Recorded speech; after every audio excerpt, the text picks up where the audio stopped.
Class 7। Good morning बच्चों। चलिए Hindi first part 16 खोलिए। सोना और रीडिंग कीजिए। सोना अचानक आई थी, परंतु वह अब एक अपनी शैशवावस्था में भी पार नहीं कर सकी थी। सुनहरे रंग का रेशमी लक्ष्यों वाला गांठ के अंदर ऐसे कोमल लघु तीर सुनाई देकर इसका शरीर था। छोटा सा मुंह और कड़ी कड़ी पालियाँ आँखें, इसकी पालियाँ देखने में लगता था कि अभी छलक पड़ेंगी। लंबे काल का ऐसा सुडौल टांगे देख के वो बहुत गति वाली बिजली की तरह देखने में आँखों से कौन जाती थी। सब उसके सरल और शिशु स्वभाव से प्रभावित थे।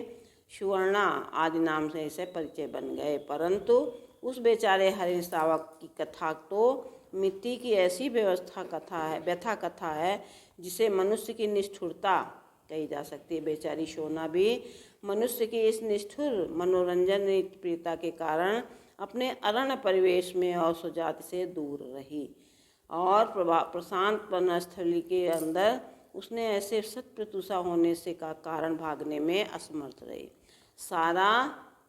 सारा पूरा ऐसा करने के बाद भी वो मृगी माँ ने अपनी संतान को अपने शरीर की ओट से सुरक्षित रखने के प्रयास में अपने प्राण दिए। पता नहीं दया के कारण ही और कौतुक प्रीता के कारण शिकारी मृत हिरने के साथ उसके रक्त से सने और छिपके हुए शावक को जीवित उठा लिया। उनमें से किसी के परिवार की सदस्य गृहिणी और बुजुर्गों में ऐसे दूध पिला कर उसको बड़ा किया। सुस्मिता वसुल के समान ही ऐसी बालिका को मेरा स्मरण हो आया और वह उस अनाथ शावक को मुमुक्ष और ऐसे कर दिया। शावक का अवांछित सुनहले रंग के कारण वो अपने सोना सबको उसको कहने लगे। दूध पिलाने की शीशी, ग्लूकोज, बकरी का दूध आदि सब कुछ उसे एकत्र करके उसे पिलाने का कठिन अनुष्ठान आरंभ किया गया। आगे बच्चों। हाँ बच्चों, उसका दिन भर का कार्यक्रम भी एक प्रकार से निश्चित था। विश्वविद्यालय और छात्रावास की ऐसी एक कारण बना, परंतु दुख के दिन भी उसके पास ही ऐसा दूर नहीं था। दूध पीकर और भीगे हुए वैसे वन में घूम घूम कर वो अपना कंपाउंड में चारों ओर संतुलित तरह से चौकड़ी बत्ती रहती थी। कोई आकर के छात्र हाथ मुँह धोती थी तो कोई उसके कंघी करती थी, कोई स्नान करके पीछे कपड़ों के सूखने की फैलाती थी और उसकी कोई पूजा करती थी। सोना के पहुंच जाने पर इस विविध कर्म संकुलता से एक नया काम जुड़ गया था। कोई छात्रा उसके माथे पर कुमकुम का तिलक भी लगाकर टीका लगाकर पूजा की तरह से खिलाती थी। छात्रावास की सबसे जागरण और जलपान ऐसा समाप्त हो गया। मेरे भोजन का समय भी नहीं हो पाया और जिससे न सब लोग खड़े रहते थे और सब्जी भी अधिक भाती थी। घंटी बजते ही फिर प्रार्थना के मैदान में पहुंच जाती और उसे समाप्त होने पर छात्रावास के सामने ही रहकर भीतर बाहर चक्कर लगाया करती थी। आगे बच्चों। हाँ, उस छोटे से बच्चे अधिक प्रिय थे क्योंकि सबके पास खेलने का एक सबसे बड़ा अवकाश इसी के साथ रहता था। वे पंक्तिबद्ध खड़े होकर के पुकारते सोना सोना, वो छलांग लगा करके बड़ी उनकी इधर उधर करके वो दूसरी ओर फपक के दौड़ के आ जाती थी। आगे। मेरे प्रति स्नेह प्रदर्शन के कई प्रकार थे। बाहर खड़े होने पर वो सामने आती और फिर पीछे छलांग लगाकर चली जाती थी और दूसरी ओर निकल जाती। प्रायः देखने वालों को भय होता था कि सिर पर कहीं चोट न लग जाए और वो ऐसा देख करके उनके बार उनके साथ में संभावना से लौटती रहती थी। भीतर आने पर वो मेरे पैरों पर अचानक अपना सिर रगड़ने लगती थी। मेरे बैठे शरीर पर साड़ी के छोर में मुंह रख छुपाकर चुपचाप खड़े होकर चोटी से ऐसे डालती। धीरे धीरे उसका देख लो और भी बढ़ गया। यदि सोना को अपने स्नेह की अभिव्यक्ति के लिए जाना जाए तो वो कूदना आवश्यक लगेगा कि कितना अच्छी तरह से वो किन परिस्थितियों में प्रभावित होकर उसके सिर पर संभव ऐसा नहीं था। कुत्ता स्वामी और सेवक का अंतर जानता था और स्वामी के क्रोध की प्रत्येक मुद्रा से परिचित रहता था। उसे बुलाने पर गदगद होकर निकट आता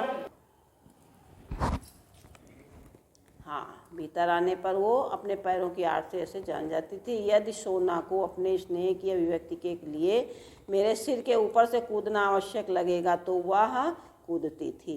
मेरी किसी अन्य परिस्थिति से प्रभावित होकर भी वो बराबर करती थी। कुत्ता स्वामी सेवक और ये अंतर जानता है और इसी तरह से गदगद होकर निकट आ जाता था, पर उससे कोई डरने की बात नहीं थी।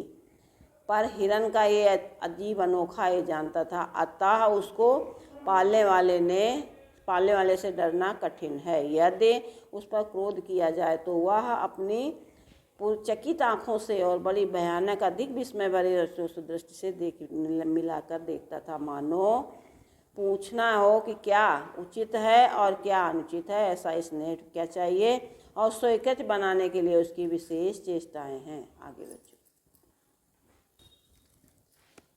हाँ, मैरी स्वामी गोधूली और कुत्ते हेमंत, बसंत और फ्लोरा सबसे पहले इस में नए अतिथि के रूप में वहाँ पर आए और आकर के थोड़े ही दिनों में सबसे शख्स और स्थापित और सबके मनचाहे बन गए। और ऐसा लगता था कोई पैर और जब से इस खेल में जन्मता था तो वो चौकड़ी भरकर बड़ी जोर से दौड़ता था, जो पीछे से बहुत अच्छा लगता था। इस बीच उसके अंधेरी कोठरी में एकांत होने में सब लोग ऐसा देखने लगे और बच्चों को उसने जन्म दिया, जो खेल के संगियों को भूल कर भी नवीन दृष्टि के संरक्षण में व्यस्त हो गई। और वैसी दृष्टि देख करके आगे। एक दिन देखा फ्लोरा कहीं बाहर घूमने गई है और सोना फ्लोरा की कोठरी में निश्चिंत लेती है। देखने पर वो आंखें बंद रहने के कारण ची ची करते हुए सोना के उस उदर पर आकर के दूध खोज रहे थे।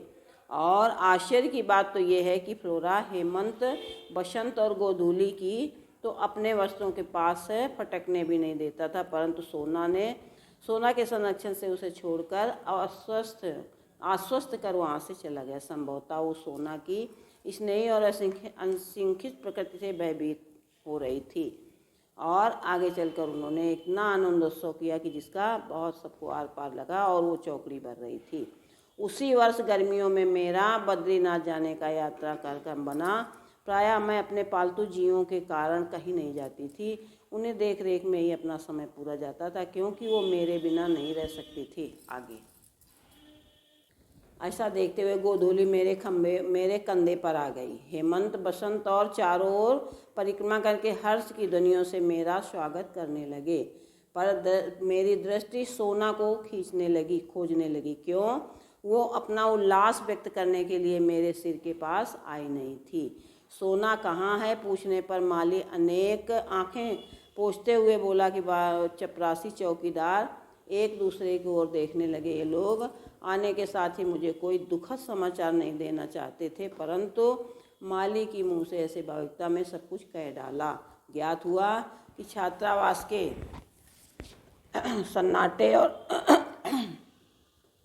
फोड़ा के रस्ता पास में प्रयोग में ऐसा कारण सोना इतनी अस्थिर हो गई थी कि इधर उधर खोजती हुई भी प्रायः कंपाउंड से बाहर निकल जाती थी। इतनी सब होने के बाद भी हिरनी के पालने वाले ने ऐसा दूसरा खाद्य और स्वाद प्राप्त करने की इच्छा व्यक्तियों के बाहुल्य में पड़ा। एक दिन न जाने किस स्तब्धता की स्थिति में बंधन की सीमा भूल कर वो बहुत ऊंचाई पर उछलती हुई गई और वहाँ से मुंह के बल धरती पर आ गई। वहीं उसकी अंतिम सांस और अंतिम उछाल थी। वो सुनहले रेशम की गठरी से शरीर को गंगा में प्रवाहित कराए और इस प्रकार कितनी निर्जन वन में कंधे पर ऐसे लगाकर संकुलता में पत्नी सोना की गरुड़ कथा बनाई। ये सुनकर निश्चय किया गया था कि अब हिरन नहीं पालूंगी, पर संयोग से फिर पालना पड़ रहा है। बच्चों, ये आपने रीडिंग की और पूरा लेसन आगे आपके एक्सरसाइज और क्वेश्चन आंसर बताते हैं। Okay, bye.